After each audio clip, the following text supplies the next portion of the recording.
Olá, seja muito bem-vindo, muito bem-vinda a mais um vídeo da série Missionários da Luz. Nós estamos iniciando o capítulo 2, cujo título é A Epífise. Essa é a primeira parte. Vamos entender um pouco. Que livro é esse Missionários da Luz? Ele é o terceiro livro da série A Vida no Mundo Espiritual. Se é o terceiro, quer dizer que tem o primeiro e o segundo. O primeiro é Nosso Lar e o segundo é Os Mensageiros. Ah, mas eu tenho que ler na sequência? Olha, tem. Por quê? No livro Nosso Lar, André Luiz começa a relatar como foi ele se dar conta, tomar consciência de que ele estava no plano espiritual, quais eram as sensações dele, como ele vivia e como foi que aconteceu o resgate dele e como foi o transporte até a colônia Nosso Lar. Esse é o início de toda a trajetória de André Luiz na vida no plano espiritual.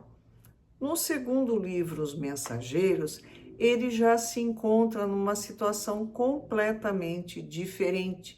Ele não é mais aquele espírito perdido, desorientado, ele já está em processo de aprendizado e ele recebe o título de cidadão da colônia espiritual Nosso Lar. Ele passa a desenvolver um trabalho, claro que sob orientação. Bom, como eu acabei de falar, o autor é André Luiz e a psicografia é de Chico Xavier. Esse livro foi escrito em 1945. Nós estamos no ano de 2024, façam as contas de quanto tempo esse livro tem. Isso quer dizer que ele é desatualizado? Longe disso. Isso quer dizer que nós não estudamos, não compreendemos, não temos a menor ideia do potencial desse livro que ainda precisa ser descoberto e cuidadosamente estudado. Então, esse vídeo também é especialmente para a minha amiga Camila, que disse que gosta de estudos, de obras espíritas, mas não gosta de enrolação. Então, vamos lá para que ela não se irrite, Qual é o cenário geral desse livro? André Luiz está acompanhando, no primeiro capítulo nós vimos que ele vai com Alexandre numa sessão mediúnica, num centro espírita, e ele está vendo como acontece a psicografia. Bom, se esse livro, o capítulo 2, o título é a Epífise, vamos entender o que é epífise, Por que esse capítulo é especialmente sobre ela. Antes, eu gostaria de ressaltar que os conhecimentos, principalmente no que diz respeito às ciências humanas, eles sofrem um processo de evolução, como tudo na natureza. Alguns conceitos que André Luiz traz, principalmente da época na qual ele esteve encarnado, que eu acredito que seja anterior a década de 1930, então já faz quase 100 anos, os conceitos mudaram, evoluíram. A gente vai estar sempre pontuando isso. Então, o que é a epífise? Também é chamada de glândula pineal. Vocês pesquisam no Google, tem bastante informação. Ela é um agente cronobiótico. Crono quer dizer tempo, biótico, vida. Que ele faz? Ela sincroniza nosso relógio interno com o ciclo claro-escuro. Na ausência da luz, ela produz melatonina, E em alguns animais, ela não se sabe exatamente como, faz um controle da fertilidade sazonal, que o animal, ao contrário do ser humano, ele tem períodos de fertilidade, períodos de acasalamento, períodos onde ele não está fértil. Então vamos iniciar a leitura desse capítulo, a Epífise. Vamos lá então. Enquanto nosso companheiro se aproveitava da organização mediúnica. O que é isso? Vocês lembram no primeiro capítulo, onde existiam alguns espíritos que queriam, né, esperavam a oportunidade de se comunicarem com o encarnado, mas somente um médium estava disponível. Portanto, foi solicitado que o espírito que fosse se comunicar através da psicografia, da escrita, desse uma mensagem de caráter geral, ou seja, que servisse para todas as pessoas, sem uma particularidade. Então, vamos lá.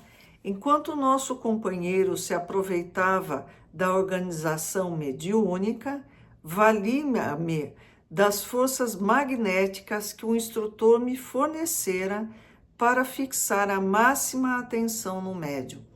Alexandre, que é o orientador de André Luiz nessa fase, ele doa energia magnética, fazendo com que André Luiz amplie a sua visão, amplie a capacidade de perceber o que acontece no médium. Quanto mais lhe notava as singularidades do cérebro, mais admirava a luz crescente que a epífise deixava perceber. Então ele diz que parecia uma usina de força todo o cérebro e a epífise extremamente luminosa. A glândula minúscula transformara-se em núcleo radiante e, em derredor, seus raios formavam um lótus de pétalas sublimes.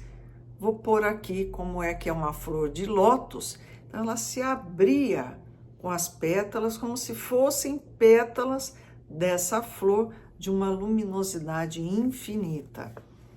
Examinei atentamente os demais encarnados. Eram os outros participantes da reunião que estavam presentes. Em todos eles, a glândula apresentava notas de luminosidade, mas em nenhum brilhava como no intermediário em serviço. Então, quando ele começou a fazer o trabalho mediúnico, aquilo lá foi uma luminosidade impensável, inimaginável.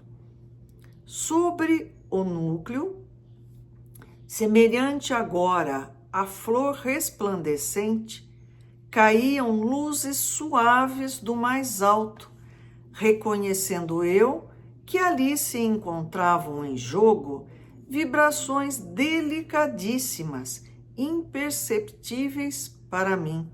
Então, imagine essa glândula, uma flor com as pétalas e caindo, né, da espiritualidade superior, vibrações assim que ele nem conseguia perceber a suavidade dessas luzes envolvendo essa glândula. Estudar a função da epífise nos meus apagados serviços de médico terrestre. Lembra que foi no início do século XX. Nós estamos no século XXI. Muita coisa mudou. Segundo os orientadores clássicos, circunscreviam-se suas atribuições ao controle sexual no período infantil.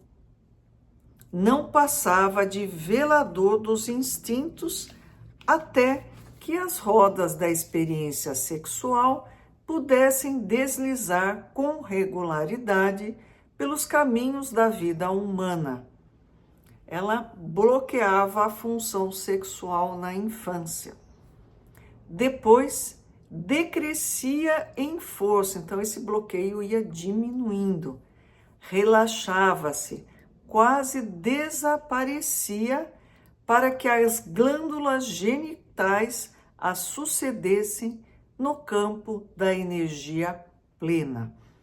Nós sabemos que a maturidade sexual no ser humano não é o aspecto físico, claro, não é algo que aconteça assim, ó, pá, virou a chavinha e começou. Não, ela se desenvolve pouco a pouco. Os hormônios, as glândulas que estavam sem uma função ainda, não produziam hormônios, elas iniciam essa produção lentamente, e aí tem toda a mudança que ocorre durante a puberdade. Não estou nem falando de aspectos emocionais, de aspectos espirituais, nada, somente o aspecto físico. Então, nós vamos fazer uma pausa para depois, na segunda parte desse capítulo, andarmos um pouquinho mais para frente. Eu não quero vídeos cansativos. É uma gama muito grande de informações, a gente precisa absorver e entender. Até a segunda parte.